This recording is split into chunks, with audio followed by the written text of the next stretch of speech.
Terima kasih klik video ini dan jangan lupa subscribe. Ketenangan di perumahan di dalam sebuah estet digemparkan dengan bunyi bising sekumpulan orang awam yang juga penduduk di estet itu kelihatan cemas dan sedang bergegas ke sebuah rumah di estet tersebut. Masing-masing yang berada di rumah tertanya-tanya apa yang sedang berlaku, telah keluar dari rumah dan bertanyakan kepada mereka. Mengejutkan apabila mereka telah diberitahu yang satu mayat telah dijumpai di dalam sebuah rumah. Keadaan mayat yang dalam keadaan mencurigakan itu berlumuran darah dipercayai telah dibunuh. Mayat mangsa yang berbangsa India itu, R. Devades, 60 tahun, adalah merupakan seorang pekerja di estet itu. Lalu, apa sebenarnya yang telah berlaku kepada mangsa? Ini adalah kisahnya. Pada hari kejadian 18 April 2017, kira-kira pukul 9 pagi, seorang pekerja estet di estet Chuan Leng Rubber Estate belenggu hall mentakak yang tidak hadir ke kerja di ladang seharian kemarin, menimbulkan kerisauan kepada rakan sekerjanya kerana sepanjang mangsa bekerja di situ, mangsa tidak pernah bercuti tanpa memaklumkan kepada majikan mereka. Oleh itu, pada hari itu, seorang rakan sekerja mangsa telah pergi ke rumah mangsa untuk melihat jikalau dia tidak sihat. Apabila dipanggil tidak disahut oleh mangsa, rakan sekerja mangsa cuba membuka pintu rumah. Dia serta-merta terkejut apabila pintu yang tidak berkunci telah dibuka. Dia melihat mangsa tertiarap di hadapan pintu bilik rumah itu dalam keadaan berlumuran darah. Dia kemudian memaklumkan kejadian itu ke pihak atasannya di pejabat sebelum melaporkan kepada pihak polis. Beberapa orang rakan sekerja mangsa bergegas ke tempat kejadian. Namun yang menambah rasa kehairan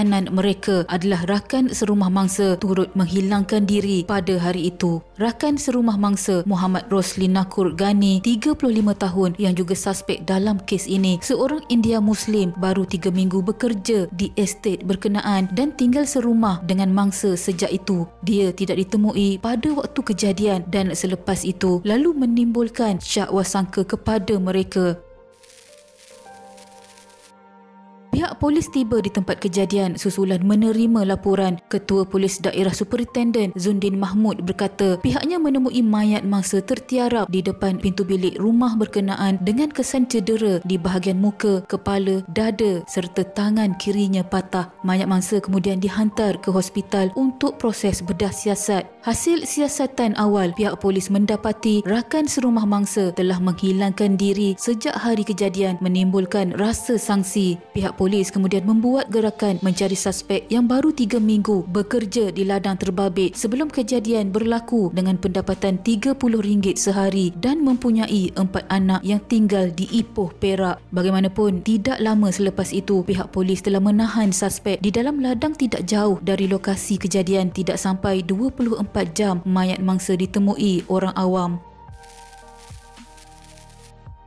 Hasil siasatan bersama suspek telah merungkai apa yang terjadi kepada mangsa sehingga meragut nyawanya. Suspek telah mengaku membunuh mangsa dan motifnya amat memeranjatkan pegawai penyiasat. Zundin Mahmud berkata menurut suspek pada 17 April 2017 malam, dia dan mangsa telah makan malam bersama-sama di rumah itu. Masakan tersebut telah dimasak oleh mangsa. Apabila memakan masakan itu, suspek berkata dia menjadi sangat marah. Dia tidak berpuas hati dengan makanan dimasak mangsa yang dikatakan kotor serta tidak sedap dan mula memarahi mangsa. Ketika itu mangsa membalas kembali kepada suspek. Pada mulanya pergaduhan mereka hanyalah secara lisan, namun tidak lama kemudian suspek bertambah berang dan gagal menahan emosinya sehingga memukul mangsa dengan batang kayu dan parang. Semakan rekod dijalankan ke atas suspek lelaki berusia 35 tahun itu, mendapati dia mempunyai 6 rekod jenayah lampau membabitkan dadah dan jenayah lain. Menurut Zundin Mahmud, suspek direman seminggu untuk membantu siasatan mengikut Seksyen 302 Kanun Keseksaan. Pada 22 Oktober 2019, Mahkamah Tinggi Temerloh telah menjatuhkan hukuman gantung sampai mati terhadap seorang pekerja ladang selepas didapati bersalah membunuh rakan serumahnya pada 17 April 2017 akibat masakannya tidak sedap. Tertuduh Muhammad Rosli Nakur Ghani, 37 tahun, yang memakai baju lokap berwarna ungu tidak mempamerkan sebarang reaksi. Sebaliknya, kelihatan tenang selepas hukuman dijatuhkan Hakim Mahkamah Tinggi Datuk Hassan Abdul Ghani. Hakim Datuk Hassan Abdul Ghani dalam penghakimannya berkata pihak pembelaan gagal menimbulkan keraguan munasabah dan disabitkan dengan kesalahan itu. Sebanyak 14 saksi dipanggil untuk memberi keterangan sepanjang tempoh perbicaraan. Tertuduh didakwa membunuh rakan serumahnya Ardevadas 60 tahun di rumah tidak bernombor di Chuan Leng Rubber Estate, Belenggu Hall, Mentakak pada 17 April 2017 antara jam 1.50 pagi hingga 11.20 pagi. Tertuduh didakwa mengikut Seksyen 302 Kanun Keseksaan yang memperuntukkan hukuman gantung jika sabit kesalahan. Pendakwaan dilakukan Timbalan Pendakwa Raya Loh Chin Hau, manakala tertuduh diwakili Peguam Eddie Tajuddin.